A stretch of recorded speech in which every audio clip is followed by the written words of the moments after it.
Good evening, everybody. I'm Allison Connors. Jen Riley's with me tonight. We have Paul and Ander helping us out with live streaming. Thank you. So today, the PowerPoint we're going through is what we reviewed with seniors this morning at 9:05 a.m.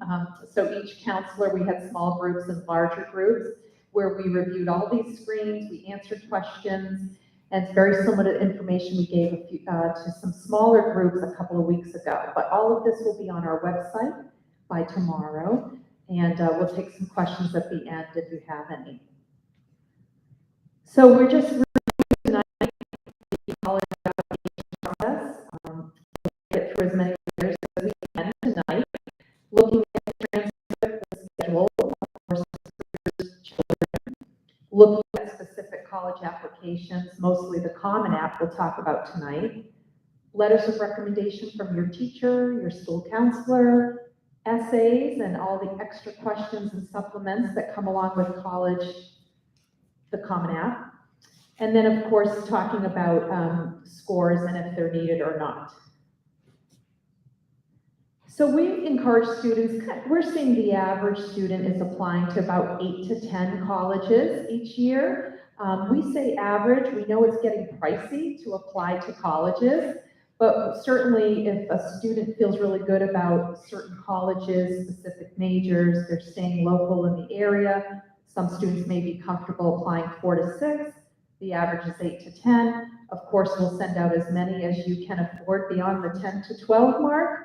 But that's kind of the average that we're seeing. And within that list of 8 to 10 colleges, we recommend that a few colleges are within each category: reach, target, and safety. So for reach schools, and this is different for everyone, really depends on that student's GPA, sometimes the SAT scores, their college major, and definitely it depends on the admissions acceptance rate at that particular school. So when we talk to students, we'll look at their GPA, their SAT, and the kind of major they're thinking about, but then we'll analyze that acceptance rate with them to determine if a particular school falls in that reach or target category, as well as safety. So for reaches, typically a student still is meeting some of the admission criteria. For targets, they're meeting the majority of the admissions criteria. And for safety, that student exceeds the admissions criteria, meaning their GPA is well above the average accepted GPA. The acceptance rate, even if it might be slightly lower or average, that student's SAT scores are well above the average student that applies there, and so on. We always discuss private and public options, especially public, just to have some financial safeties for families when they're applying. We never want students or parents to be stuck with surprises come March or April or May. And so we really will help you and your child kind of build a list that encompasses the GPA and the admission standards, as well as the SAT and the acceptance rates. And we talk a lot about the transcript.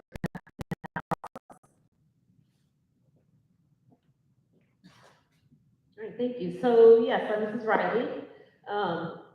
So continuing on where Mrs. Connors left off, you know, we are happy to help and do every day, help your child build on their list. So if you or your child is saying, you know, we're having a hard time finding out a good list of schools, have them come and see us, because we'll help them figure out and add to their list.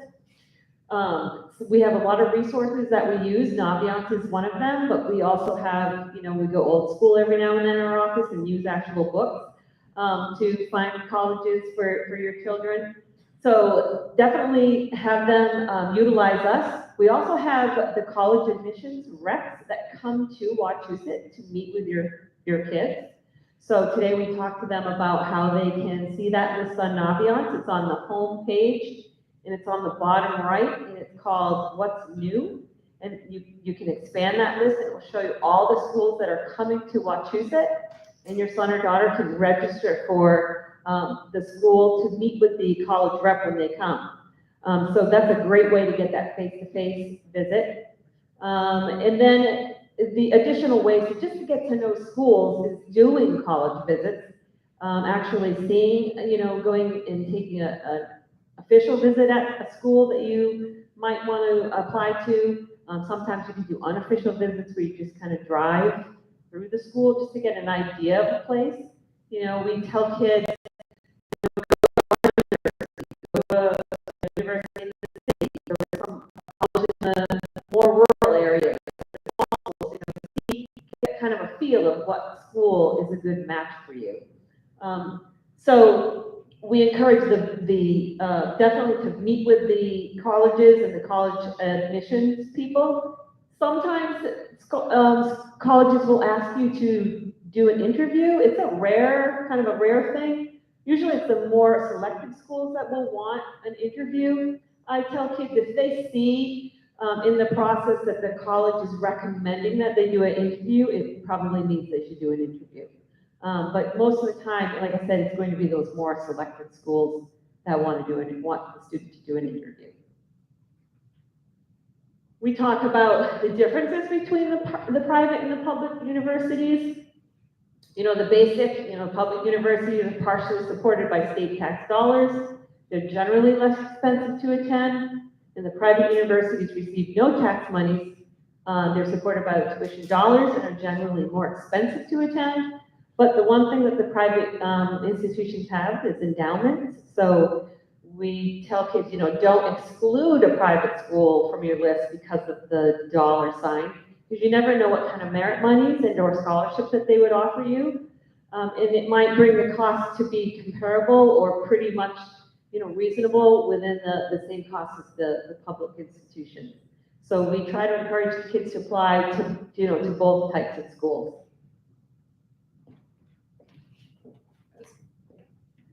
Just going to add on that screen, we're seeing a trend of community colleges, so a lot of students are opting for doing the 2-year community college track. Great way to get the core requirements in, save some money, get GPAs up, and our community colleges, Quincy and Mount Wachusett specifically in the area, have great articulation agreements with local colleges and beyond, so UMass, WPI, BU, for example. So we're kind of seeing that trend of students wanting to save money, but really to get their GPA up and get the core requirements out of the way. So that was just part of that screen there. So teacher recommendations, we encouraged students last year before they headed out for summer break as juniors last year to talk to 2 teachers before June. It's okay if they didn't get to speak to a teacher in person. We're encouraging them to follow up with 1 or 2 teachers this fall. Many of them are doing that. And make sure that they talk to them in person to see if they'll write a letter of rec. But then follow up with an email to let them know if they have any early deadlines coming up in the early part of the fall, or if more of their deadlines are in the winter. Once they do that, we want them to go into Naviance and fill out the teacher letter of recommendation survey for both teachers, and then request that teacher. There's a drop-down menu to request each teacher in Naviance. That's the only way the teacher can then load the letter into Naviance. So again, letting your teacher know about early decision or early action. We're encouraging students to send them a thank you note, a thank you email, see them in person. Anytime, senior year is a good time to do that. So in Naviance, we work with your children to kind of develop research colleges, but kind of create a final list. So they're moving all of their colleges from colleges they're thinking about to colleges they're applying to. So we're really at that point where they're filling in colleges I'm applying to. You can certainly delete and add to that list. So there's some great resources in Naviance, Supermatch, as well as we talked about the college recs coming in. We encourage kids, there's some fun research you can do with scattergrams, so you can look up a specific college in Naviance and look at the trends over the past 4 to 6 years of students from Wachusett accepted their GPA, SAT scores, and whether they were accepted or not to that college. So certainly completing those teacher letter surveys, as well as the counselor letter survey. I know that we do know them, I'm going to try to know them, but the counselor survey asks questions beyond the day, even some of the sports and activities we know that they do. What are things they want us to highlight in that letter? Either involved in the community we don't know about, mission trips, for example, community service, church or religious affiliations, all that stuff beyond the day-to-day, we really want to hear about it because we'll incorporate as much as we can. We try not to make a list in our letter of rec, but we really do try to incorporate some of those nice activities in the letter. And those are under the college tabs, the surveys. Okay, so they're under About Me. Okay. Do you want me to do this? I can do this. So the common application in Naviance, one of the biggest things we want families to do now is start a Common App. Many of you have. And the Common App's one of those wonderful applications. You really need to sit with it for several weeks to a couple of months. So while the body of the Common App can be very quick and very simple, there's several tabs to the Common App as you start to add colleges and answer some very specific questions. It's really important to take some time and use either a Chromebook or a home computer. We find that the students are always trying to do the Common App on their phone. It can be glitchy. So taking the time to do the Common App. When you add colleges to the Common App, you only have to select one college to fill out this FERPA waiver. The FERPA waiver is basically the student signing online if they're going to waive or not waive their rights to access admissions information before we send it out to the college. Most students waive their rights because we're not typically sharing the letters of rec or the transcript with them. That's all that FERPA waiver means. But that needs to be signed in order for us to send materials out and in order for your child to match Common App and Naviance. So when students can go over to Naviance, once they filled out that FERPA waiver, they can match the two accounts. And we'll show you a screen of how to match them. That's a simple step, but it can't be done before a couple of steps are done in the Common App. And we just encourage them to make an appointment with us to fill out the form so that we see which colleges they're requesting us to send a transcript to, and we then make sure everything is lined up in the Common App and the Naviance. Yeah, so the difference between Common App and Naviance, I had a student ask me this today in the presentation. So the Common App is where they actually apply to their colleges, okay? Common App is an application that many colleges accept. So it helps your son or daughter not have to fill out multiple applications. They just fill out one app, the Common App, and a lot of schools will take that application. Naviance is not where you apply to school, but it's the tool that we use as counselors to get their materials, like their transcript and letters of rec, to their colleges. So both of those systems have to communicate with each other. So that's the matching part. They have to go on Naviance and match it with their Common App account. So when they're doing stuff on the Common App, it automatically goes over to Naviance once it's matched. So that's the difference between the two computer applications, Common App and Naviance. Here's a couple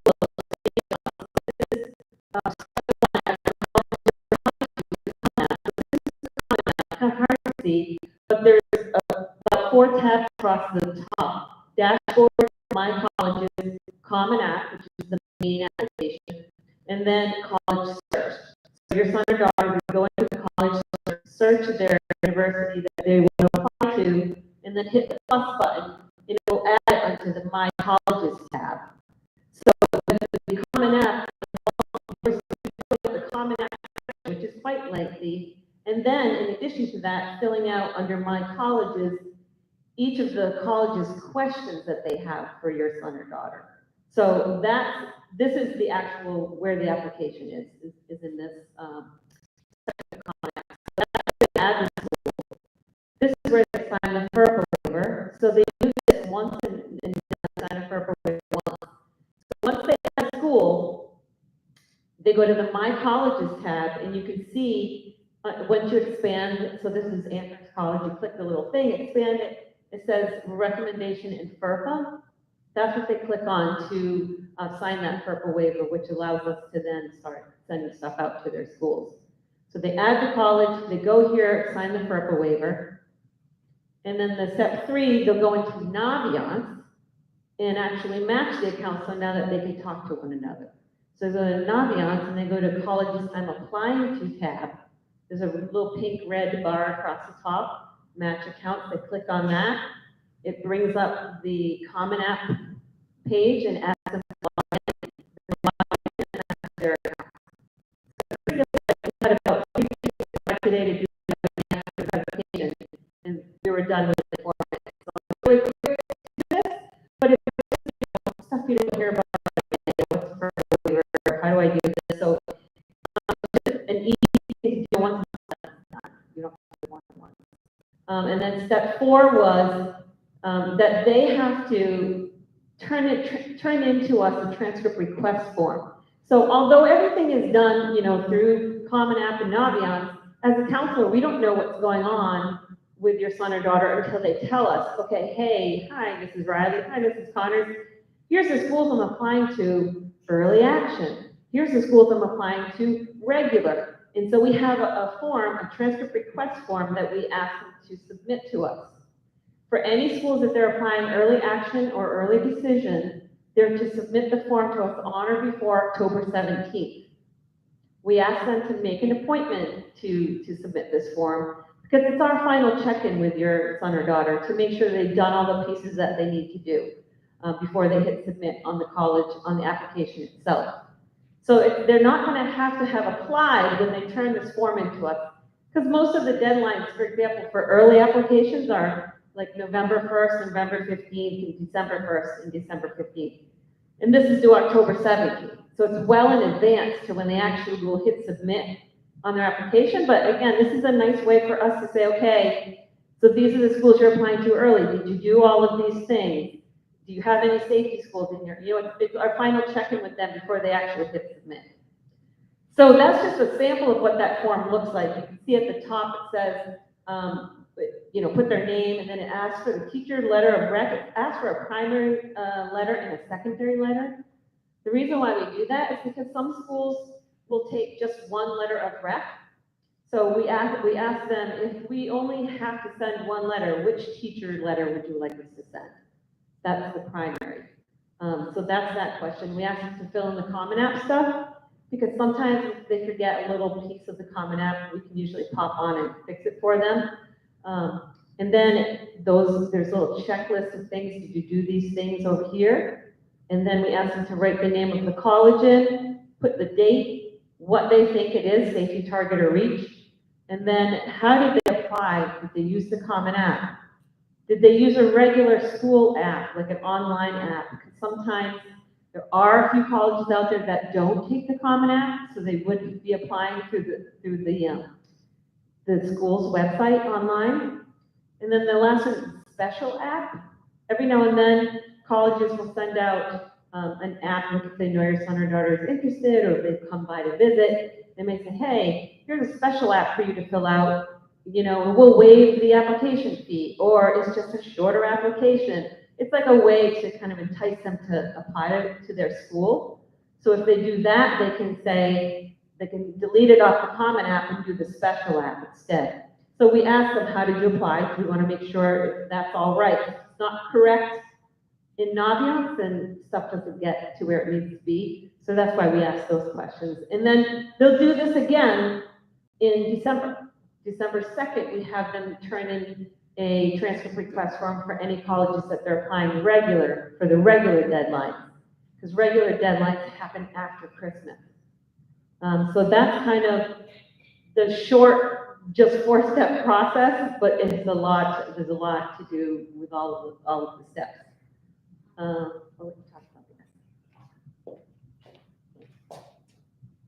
And just backing up to that form, we do allow students, of course, to add schools. So over the holiday breaks, they may get some ideas from relatives to add to, apply to some pricey colleges, of course, but we will let kids add. So if that final list on the yellow form, or in December, they're still going to add a couple of schools, of course, please apply through Common App or that school's website and just let us know.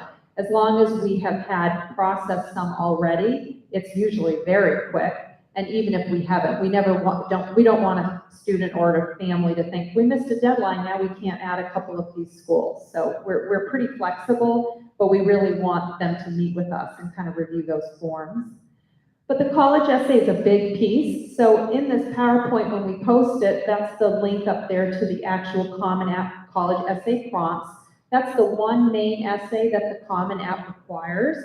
There's about 7 options. You only choose one.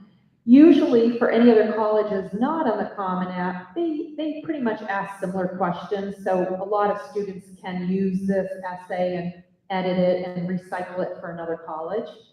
And we always tell students that the college admissions reps really want to hear from that student. They're looking for the student to have written it, to be genuine, authentic, to be in their voice. Of course, we will help them edit it, as will an English teacher, and I'm sure the parents will here, but edit it several times and kind of sit with it and review it. And again, just being creative, thoughtful, funny, use funny and sarcasm wisely. And again, it's usually maxed out. Is 640 the number now? Okay, I think it's 640. Anything more than that, you can't submit it. You'll get an error message in Common App. So 640 or under. Again, less is more. We encourage students, less is more in that essay. So the prompts are at the top, but the bottom is just a nice essay resource. There's a lot of resources and options out there online, as well as books, to look at kind of what's an effective essay and what are colleges looking for. So college admissions testing, a lot of colleges are remaining test optional for this year and even heading into several years beyond. We're getting emails every day of colleges that are already declaring their test optional for current juniors and some even current sophomores. So we believe that trend is here to stay. I don't believe that college admissions, the testing is helpful. I don't think it's coming back 100%, but we'll see what a few years brings. So again, the SAT is really all about reading and math. We encourage students to take that a couple of times. It's nice to have 1 or 2 test scores under your belt. And colleges will take the higher scores. You can super score for those SATs. We offer the ACT as well. You are testing in 5 subject areas versus the 2, and it incorporates the history and science as well as the writing. So again, you can take one or the other, or you can take both, and you can send both colleges and they'll take the higher scores. There is a chart online to kind of look at what an ACT score, if you've got a 30 or a 28 or a 32, what that translates to for an SAT score. And again, colleges will take both. But we are, if you look at that website, fairtest.org, you'll get a list of colleges that are test optional. You can even Google the college you're interested in. All of that's on their website. And again, just upcoming dates, we offer the October and November one. Are we offering December this year, Mrs. Riley? Not sure. I know we offer the December ACT, so there's lots of options for students to test this fall. We do not mail test scores out through Naviance or on a transcript, so students have to pay per college, per report, for the SAT or the ACT. So keep that in mind. That usually takes 3 weeks to mail. You can rush scores, so if you have a couple of early deadlines and you're taking the October one, they should be back in time for you to rush for a November deadline and or just to send out via College Board or ACT for the December ones beyond.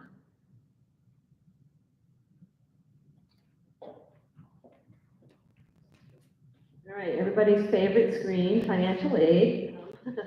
There are a couple of forms that are a must-do. FAFSA is the must-do form. It's the form everybody should fill out as a family.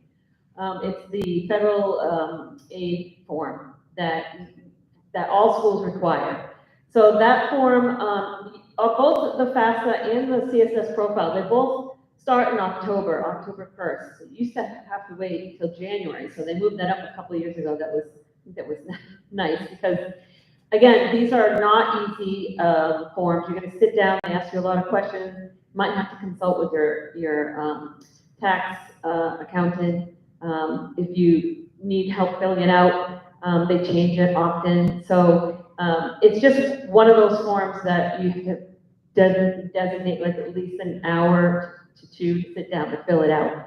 So the FAFSA is a form for everyone. You can apply for the FAFSA ID now, so it's kind of like just asking you your basic information, so you can get that ready to go. So by October 1st, you can fill it out and send it off. The CSS profile, that's required for more selected schools. So if you know, your son or daughter is applying to a more selected school, Northeastern, BC, that kind of tier of school, it's very likely you will be filling out the CSS profile as well.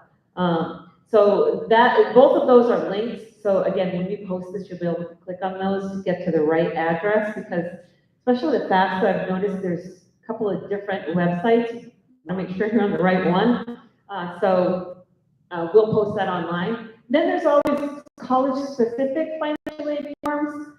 Some of those come in the form of scholarships. Like sometimes they'll tell students, like, if you want to be able to be a part or take part of this particular scholarship, you should apply to our school by December 1st, you know? So these are the kind of things you have to look kind of closely at the school's website and their financial section of the website to see if they do offer anything like that you would want to take advantage of and have your son or daughter complete.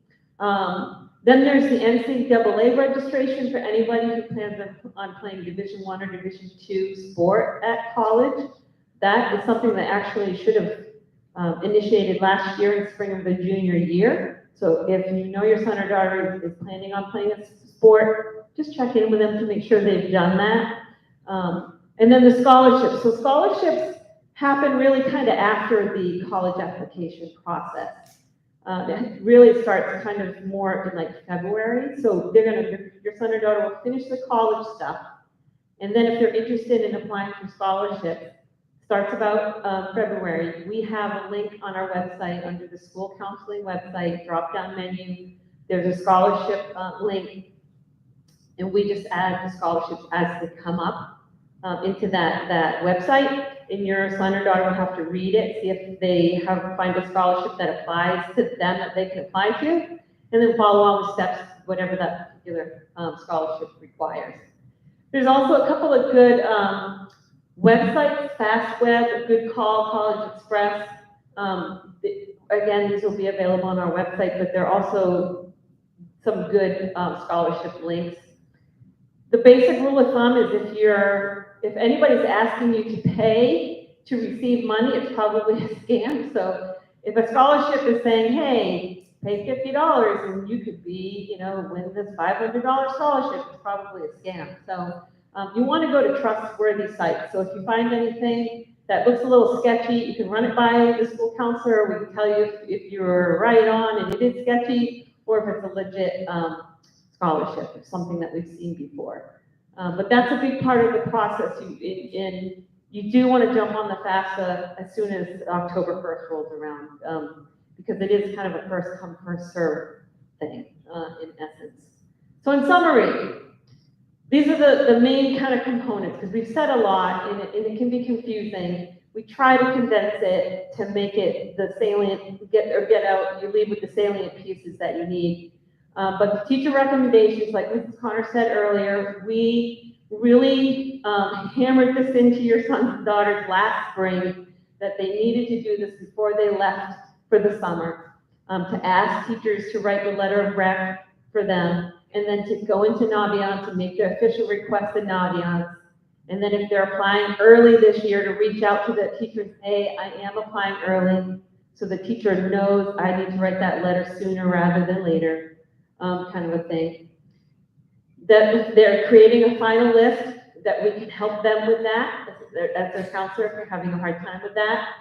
That they have a Common App account, and they start that, and they sign the FERPA waiver, and that they match the Naviance and Common App account through Naviance. Those are the main steps there. And summary continued. There, yeah, it's a blank page. Summary continued is that they submit the transcript request form, whether it's the early one or the regular one, and a lot of times kids submit both, because you can apply to some schools early and then other schools regular, so it can happen, they can do that. But that needs to happen. They make an appointment with us. They send SAT and SAT scores if they have them and want them. That you fill out the financial aid piece and the NCAA registration. And our last slide is just to let you know that there is a college fair coming up at Worcester State, October 2nd. It's a nice opportunity. You just see a whole bunch of schools all at once. We encourage students, if they know they're going to this, maybe email, ask us to send them an unofficial copy of their transcript. They can share that with the college rep that they meet with. But it's just, again, another great way to just get an idea and a sense of the colleges that are out there and ones that they might be interested in applying to. So that's the last screen. I guess we'll take questions. Anything else you want to say? I wanted to add, we're going to do a financial aid night early November. So I forgot the date. We will post that. MEFA is coming, MEFA, that stands for Massachusetts Education Financing Authority. They manage the 529 plans, but what's nice, they'll come here and actually walk through a FAFSA form with parents. So it's very helpful, very dry night, but very interesting, and it's going to be helpful. Their website's fabulous, mefa.org, I believe, mefa.org. They have all the information about private loans, parent loans, student loans, bank loans, 529. But again, they're coming in early November, in person, and they also have webinars on their website. So if you didn't want to come in person, you can log in this week and check out their FAFSA. Locally, we work with an agency in Worcester called mass.ed.co, MassEdCo. They're an agency through the Worcester College Consortium. They will sit with families for free and fill out the FAFSA and the CSS profile. So they're really helpful. We've, in my family, been using them for a few years, and we'll be visiting them in October. So MassEdCo, you can just Google them and set up an appointment. Any questions? Again, this will be posted, and I know we covered a lot of material. Yes? The CSS form, it goes live October 1st. If your child is applying early action or early decision, but also early action, when is it actually due? I mean, it's not due in January if you're applying early, right? You want it to get in. It doesn't have to be by the time they apply early. It can be later. Is it the same? I mean, Israeli mentioned first come, like, for the possible, you know, first come, first served, like, money's gonna, I guess I don't understand how. We recommend applying early for both FAFSA and CSS profile, but getting the college app in on time, and if that trickles in a few weeks later or a month later, that's okay. I don't know if you feel differently. Yep. Yes. Oh, sure. Somebody here? Yes. So you were talking about letters of recommendation that they should ask for two teachers.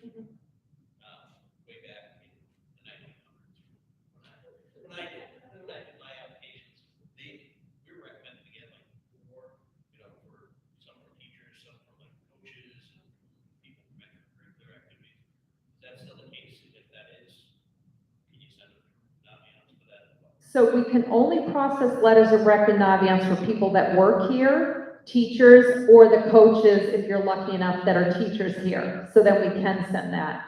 But really, the colleges will really only need one or two.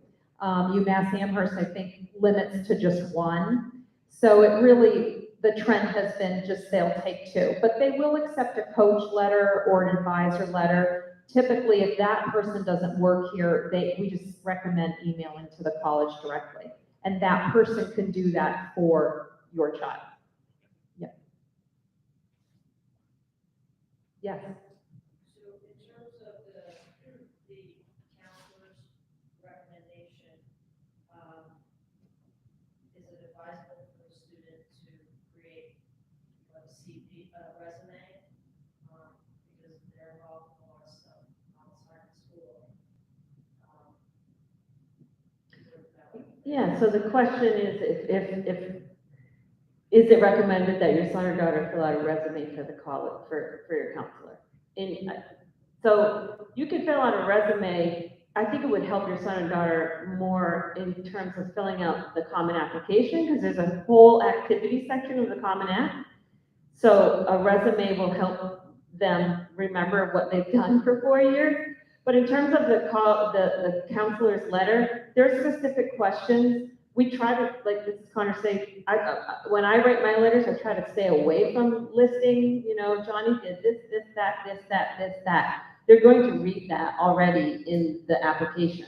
So I want other things to say. So I want the questions on the survey that we've created for the students to fill out are asking those other questions. So I always tell kids, just answer those questions, and if you're like, I don't know if they're asking me this question, should I put that in? Just put it in, because we're the ones who will see that. The colleges don't see that survey. We do. It's just to help us, we're looking for anecdotal information to help us write a more thoughtful letter of recommendation. So you put in what you think the question is asking and what you want to say, and then as a school counselor, we're going to take from that and write a letter. So you don't have to list all of your activities. That's something you would want to do in the Common App. Yeah. Any other questions? Yes, in the back. All the material covered tonight, is that, where do you find out on the website? Yep. So all of this is going to be posted on our website under the school counseling link. I don't know where on the school counseling. Under seniors, okay. It's also going to be, we all post it to our Google Classroom, and all of your sons or daughters should be on our Google Classroom by now too. So if you have a hard time finding it on the website for some reason, ask your son or daughter to pop onto their counselor's Google Classroom. We'll put the whole presentation there. Yep. Was there another? Yes. You apply early action, how soon after you find out if you got accepted? Yep. And if you do find out if you got accepted, how soon after you find out if they got a merit scholarship? Yeah. So good question. So the question is, if you apply early, when do you find out that you got in? And then even better, when do you find out what your financial package is? So typically kids who apply early, so the November ones, they might find out over Christmas break where they got in. And if you have because the early deadlines are November 1, November 15th, or December 1, December 15th. So the December ones you might not find out over Christmas, but more or less like January-ish. And then you'll find out for regular apps, you find out maybe February, March, April. But the decision day is May 1st, that you let your school, you have to make your decision where I'm attending by May 1st. The packages, they can come out, it varies. I mean, sometimes I'm having kids wait like a couple of months to get that, and other times it's like comes pretty quickly. It really depends on the college you're applying to, and the waiting is the fun part because you want to compare your packages. So a lot of times you're just waiting for one package to come in and make your May 1st decision. But a lot of times earlies will find out over Christmas break. Yes, How do you convert a percentage grade average to a 4.0 GPA? so we have a chart in our offices. So I would email your son or daughter's counselor and just say, can you tell me what my son or daughter's GPA is? But we do report it on a 100-point scale. So when we send out the transcript, it will go out 92.8. And we ask the students to put in Common App, it's on a 100-point scale. So if you scroll all the way down on that GPA question on Common App, there's a 100-point scale. That's a good point. But some scholarships may ask, or the military academies may ask, but for the 4.0, but we report on 100, and you can answer. It's exact. We don't do class ranking anymore. We have for a long time, so just so you know. Thank you. Do you report the weighted or unweighted GPA rooms? How do Yeah, only weighted. So in Power School, I think you can see both. We only report weighted. running house in this beach run? I thought it was both. Is it only weighted? I think it's only weighted. Okay. For powerful. And so when you apply, maybe some people apply early decision or direction, you apply regular. Do you send the GPA at the time, or you don't have time to remove from the time GPA? Yeah, so we send it, it's live now based on their junior year, their total 3 years here or combined. And then colleges will look at term one grades and semester grades. They may or may not calculate those grades into their current GPA. We do not, colleges may. So you said you are reporting the first 3 years only, and Yes. then in senior year, so senior year GPA doesn't count? Not in Power School, but when we send grades, so we'll send grades in November, we'll send grades in early February, and then again, some colleges may ask for term 3. But yes, we will send grades. So senior year grades do count, they're very important, colleges look at that. But they don't always recalculate the GPA. Some will, some do not. Thank you very much. Okay. So to follow up on that, just because I don't quite understand. So if somebody, so my understanding about early decision is if your grades are not, you know, what the college is looking for by the time that application is due, let's say November 15th or whatever, then you might want to wait till the semester's over and you bring the grade up. You're saying that if you're applying for early decision, the fall grade isn't going to get to them yet anyway? No, and so, first of all, just a point of clarification, it's early decision and early action. Early action, you can apply to multiple schools, early action, early decision is one school. You're deciding to apply to one school and it's a binding agreement with that school. So you're saying, I will attend the school, period. So that's just to throw that out there, but so what you're saying, so what we're saying is that your GPA is done after junior year. What we report is your freshman, sophomore, junior grade, that builds your GPA. That's what we send to your colleges. We also send your colleges your semester, your term 1 grade, your semester 1 grade. So if your son or daughter, term 1, has some not so great grades and they're applying somewhere early decision, they may not want to because their grades aren't so great. You know, so yeah, it could have a negative impact. So don't get happy grades for your first term. If you're applying somewhere early decision. And apply regular. Or wait and apply regular. Right, yeah. I have one more. Yeah, go ahead. They're good. So these colleges say, you know, someone will say, oh, we'll go to our, you know, this video, you know, webinar or virtual visit, blah, blah, blah.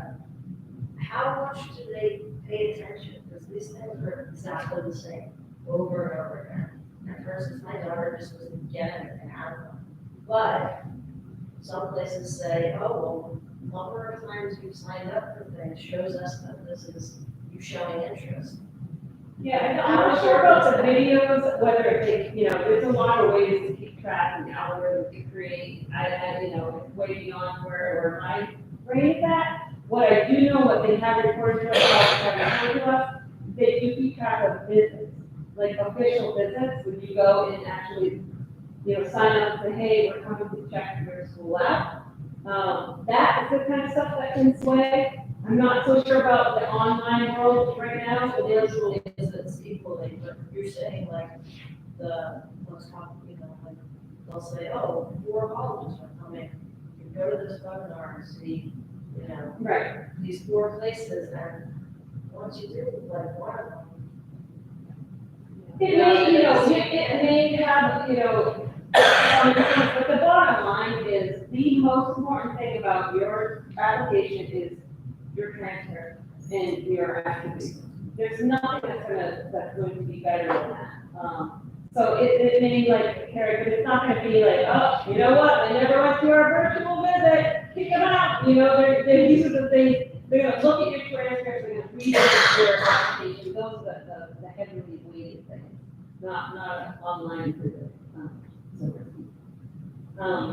Why don't we wrap up and Mrs. Connors and I will stay down here if you have individual questions, you're welcome to come down and ask us. But thank you guys for coming tonight, we appreciate it, it's our first live event in a while, so it's nice to see some faces. All right, thank you very much. Thank you.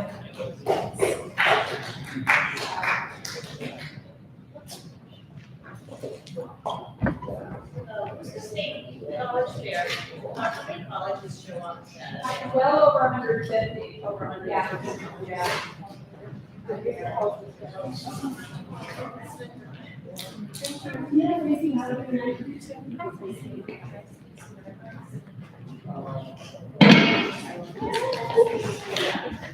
Hi.